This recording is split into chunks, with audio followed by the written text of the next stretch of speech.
লালন সাঁইয়ের ১৩৫তম তিরোধান দিবস ২০২৫ উদযাপন উপলক্ষে সাংস্কৃতিক অনুষ্ঠান।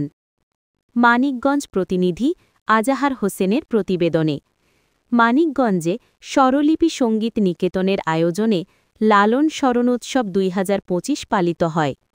আজ শনিবার ১৮ অক্টোবর ২০২৫ সন্ধ্যা ৭টায় মানিকগঞ্জ শহরে কালীবাড়ি ঐতিহ্যবাহী স্বরলিপি সঙ্গীত নিকেতনের শিল্পীদের উদ্যোগে মহাত্মা লালন সাঁইজির ১৩৫তম তিরোধান দিবস উপলক্ষে মনোজ্ঞ সাংস্কৃতিক অনুষ্ঠানের আয়োজন করা হয়।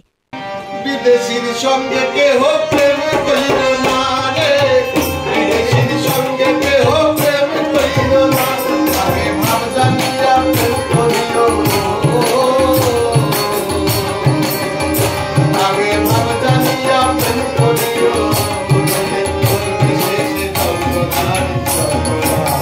বিদেশীর সঙ্গে কেহ প্রেম করিল না রে, বিদেশীর সঙ্গে কেহ প্রেম করিল না। ঐতিহ্যবাহী স্বরলিপি সঙ্গীত নিকেতনের শিল্পীদের নিয়ে লালন সঙ্গীতের সাংস্কৃতিক অনুষ্ঠানে বিশিষ্ট সঙ্গীত শিল্পীরা গান পরিবেশন করেন।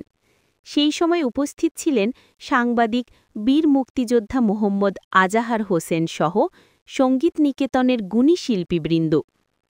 অনুষ্ঠানে লালনের স্মরণোৎসবে গান পরিবেশন করেন বিশিষ্ট বিটিভি সঙ্গীত শিল্পী নাসরিন আহমেদ, শাহ সেলিম, ছবি, মুক্তা, নিকুঞ্জ মিয়ে, বেলা বেগম, মিম বাউল, ফারজানা নিপা, ইতি, সাইদা রহমান, আবু হাসান, বশির মাস্টার, আরও অনেকে।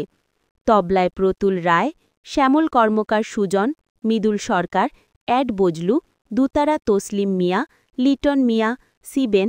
পরিচালনায় ছিলেন কামাল আহমেদ কমল।